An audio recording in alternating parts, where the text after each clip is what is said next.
Hi good morning. ഇന്ന് തിരുവാതിരയാണ് കേട്ടോ. അപ്പോൾ തിരുവാതിര ആഘോഷിക്കുന്ന എല്ലാവർക്കും തിരുവാതിര ആശംസകൾ കേട്ടോ.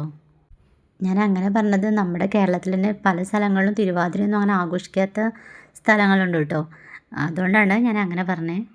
അപ്പോൾ ഇന്ന് ഞാൻ 6 മണിക്ക് എണീറ്റ് വന്നപ്പോൾ കുറേ വർഷങ്ങൾക്ക് മുന്നേ, അതായത് കല്യാണത്തിൻ്റെയൊക്കെ മുന്നേ ഞങ്ങൾ 3 മണിക്ക് 4 മണിക്ക് അങ്ങനെയൊക്കെ മത്സരിച്ചിട്ടായിരുന്നു കേട്ടോ തിരുവാതിര കുളിക്കാൻ കുളത്തേക്ക് പോക്ക്. തിരുവാതിരയുടെ ഒരു 4-5 ദിവസം മുന്നേ തുടങ്ങും കേട്ടോ തിരുവാതിരക്കുളിയൊക്കെ. അതൊക്കെ പെട്ടെന്ന് ഓർത്തു പോയി. അന്ന് അതിനൊക്കെ കുറച്ച് മടിയായിരുന്നെങ്കിലും ഇന്ന് നമുക്കത് ഓർക്കുമ്പോൾ ഒരു നല്ലൊരു അനുഭവമായി തോന്നണു. ഇപ്പോഴത്തെ കുട്ടികൾക്ക് അതൊന്നും ഓർക്കാനും ഇല്ലല്ലോ. ഇന്ന് തിരുവാതിരയായിട്ട് സ്പെഷ്യൽ എന്ന് പറയുന്നത് പുഴുക്ക്, കൂവപ്പായസം, പപ്പടം, പഴം ഇതൊക്കെ കേട്ടോ രാവിലത്തെ ബ്രേക്ക്ഫാസ്റ്റായിട്ട് അതാട്ടോ കഴിക്കുക. അപ്പോൾ ഞാനത് ഉണ്ടാക്കുന്നതെന്ന് കാണിക്കാൻ വെച്ചിട്ടാണ് കേട്ടോ. അപ്പോൾ എന്തൊക്കെ സാധനങ്ങളാണ് അതിനെടുക്കേണ്ടത് നോക്കാം. ഇടിച്ചക്ക പണ്ടൊക്കെ നമ്മുടെ നാട്ടിൽ നിന്ന് കിട്ടിയിരുന്നതാണ്. ഇപ്പോൾ അത് വാങ്ങിച്ചിട്ടാട്ടോ എടുക്കണേ. അപ്പോൾ ഇടിച്ചക്ക ഉണ്ട്, പിന്നെ ചേന, പിന്നെ കാവത്ത്, പിന്നെ കിഴങ്ങ്. ഈ കിഴങ്ങും പിന്നെ ചേനയൊക്കെ വീട്ടിൽ നിന്ന് കൊണ്ടുവന്ന കേട്ടോ, അച്ഛൻ കൃഷി ചെയ്യുന്നുണ്ട്. പിന്നെ ഇത് പൂളക്കിഴങ്ങ്, കപ്പ, പിന്നെ ഒരു പിടി കൂർക്ക, ഇതൊക്കെയാണ് കേട്ടോ സാധനങ്ങൾ. ഇത് വെച്ചിട്ടാണ് ഉണ്ടാക്കുക. പിന്നെ ഇതിൻ്റെ കൂടെ മുതിരയോ പയറോ അങ്ങനെ എന്തെങ്കിലും കൂട്ടും കേട്ടോ. നല്ല ടേസ്റ്റാണ്. ഇവിടെ എല്ലാവർക്കും നല്ല ഇഷ്ടമുള്ളൊരു സാധനം കേട്ടോ അത്. അപ്പോൾ നമുക്കത് വെക്കുക എങ്ങനെയെന്നൊക്കെ നോക്കാം കേട്ടോ. ഇത് ചേമ്പും കിഴങ്ങും ഒക്കെ കുറച്ച് വഴുവഴുപ്പുള്ളതാണ് കേട്ടോ. ഇത് കഴുകുമ്പോൾ കുറച്ച് ബുദ്ധിമുട്ടുണ്ടാവും. അപ്പോൾ അത് വൃത്തിയാക്കാനും കുറച്ച് പാടാണ്. ഈ പയർ നമ്മൾ തലേദിവസം വറുത്തിട്ട് വെള്ളത്തിലിട്ട് വെച്ചതാണ് കേട്ടോ. രാവിലേക്ക് ഇത് നല്ല കുതിർന്നിട്ടുണ്ടാവും. പിന്നെ 2-3 വിസിലാകുമ്പോഴേക്ക് ഇത് വെന്ത് കിട്ടുമല്ലോ. ഇത് വേവിച്ചതിന് ശേഷമാണ് കേട്ടോ മറ്റേ കഷ്ണങ്ങളൊക്കെ ഇടേണ്ടത്. പയർ വേവിച്ച് വെച്ചിട്ടുണ്ട് കേട്ടോ. പയർ ഞാൻ കുറച്ച് പയർ ഇതിലിട്ടുണ്ട്, അതിൽ കഷ്ണങ്ങളുണ്ട്, കുറച്ച് പയർ മാറ്റി വെച്ചിട്ടുണ്ട്. ചിലപ്പോൾ ഇത് നല്ലോണം വെന്തിട്ടുണ്ടെങ്കിലോ വേവ് അധികം അതിനങ്ങനെ ഇതല്ലേ വെച്ചിട്ട് കേട്ടോ. പിന്നെ കഷ്ണങ്ങളൊക്കെ ഇതിലേക്ക് ഇടാം. അപ്പോൾ കഷ്ണങ്ങൾ കുക്കർ നിറച്ചിട്ടുണ്ട് കേട്ടോ. ഇവിടെ എല്ലാവർക്കും നല്ല ഇഷ്ടമായതുകൊണ്ട് ഇത് ഫുള്ള് വെച്ചാൽ രാത്രി വരെ ഇരുന്ന് കഴിക്കും കേട്ടോ. മമ്മൂട്ടി ഇടയ്ക്കിടയ്ക്ക് എടുത്ത് കഴിക്കുക, ചോറൊന്നും ഉണ്ടില്ല. അപ്പോൾ ഇതിലേക്ക് 1 സ്പൂൺ മുളക് പൊടി, പിന്നെ ഒരു അര സ്പൂണ് മഞ്ഞൾപ്പൊടി, ആവശ്യത്തിന് ഉപ്പ് പയറിൽ കുറച്ച് ഇട്ടിട്ടുണ്ട്. അപ്പോൾ അതുകൊണ്ട് തന്നെ ആവശ്യത്തിന് ഇട്ടാൽ മതി. പിന്നെ നോക്കിയിട്ടില്ലെങ്കിൽ ഇടാം. പിന്നെ വെള്ളം 1-1.5 ഗ്ലാസ് വയ്ക്കാം. പയറിൻ്റെ കുറച്ച് വെള്ളം അതിലുണ്ട്. ഇത്തിരി സാധനങ്ങളെ ഇട്ടിട്ട് ഇത് അടച്ച് വയ്ക്കാം കേട്ടോ. എന്നിട്ട് വേവിക്കാം. ഒരു 3-4 വിസിൽ വരെ ആകാം കേട്ടോ. അപ്പോൾ ഇതിങ്ങനെ വേവട്ടെ. അപ്പോൾ അപ്പുറത്തെ സൈഡിൽ നമുക്ക് കൂവപ്പായസം ഉണ്ടാക്കാം കേട്ടോ. ഈ കൂവപ്പൊടി നമ്മൾ വീട്ടിലുണ്ടാക്കിയതാണ് കേട്ടോ. അത് ഞാൻ വീഡിയോ ഇട്ടിട്ടുണ്ടായിരുന്നു. അത് ആവശ്യമുള്ളവർക്ക് അത് നോക്കാം കേട്ടോ. ഈ പൊടിയിലേക്ക് നമുക്ക് ആവശ്യത്തിനുള്ള വെള്ളം, കുറച്ച് കൂടുതൽ വെള്ളം എടുക്കണം കേട്ടോ, നല്ല വെന്ത് കിട്ടാൻ വേണ്ടിയിട്ട്. അപ്പോൾ അതിലേക്ക് വെള്ളം മിക്സ് ചെയ്തിട്ടൊന്ന് അരിച്ചൊഴിക്കുക കേട്ടോ. ഇതിൽ 2-3 ഏലക്കായ ഇട്ടിട്ടുണ്ട് കേട്ടോ.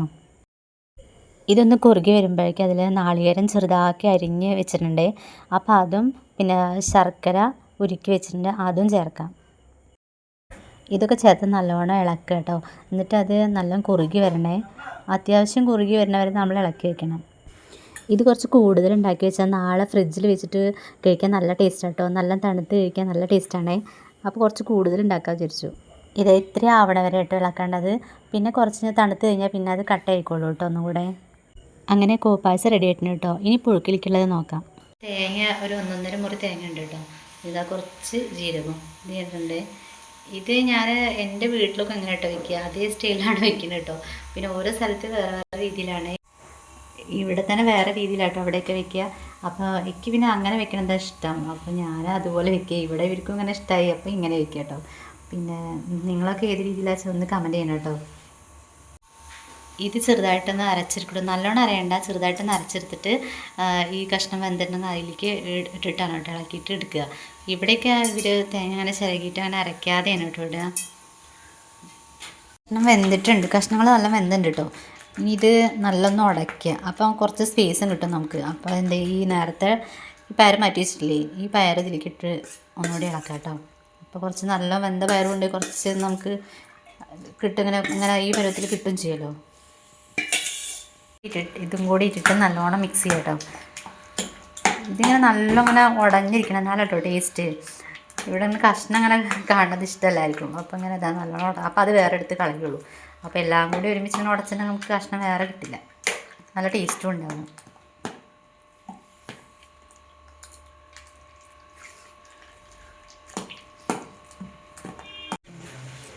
ഉപ്പ് കുറച്ച് കുറവായിരുന്നു കേട്ടോ. അപ്പോൾ അത് ലേശം ഉപ്പും കൂടി നമുക്ക് ഇടാം കേട്ടോ.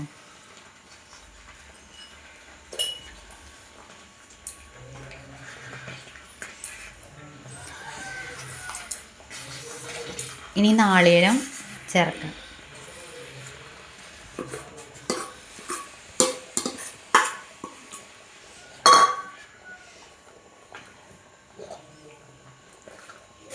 തിളയ്ക്കൊന്നും വേണ്ട, അത്യാവശ്യം നല്ല ഇളക്കി ജോയിൻ്റ് ആക്കിയിട്ട് എടുക്കുക കേട്ടോ. അയ്യോ,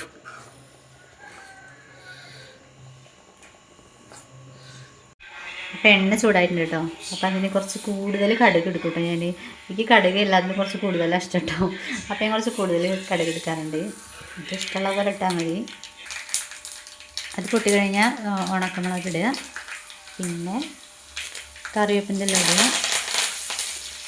ഇത്രയൊക്കെ ഉള്ളൂ കേട്ടോ. എന്നിട്ട് നമുക്ക് ഇതിലേക്ക് ആക്കാം കേട്ടോ.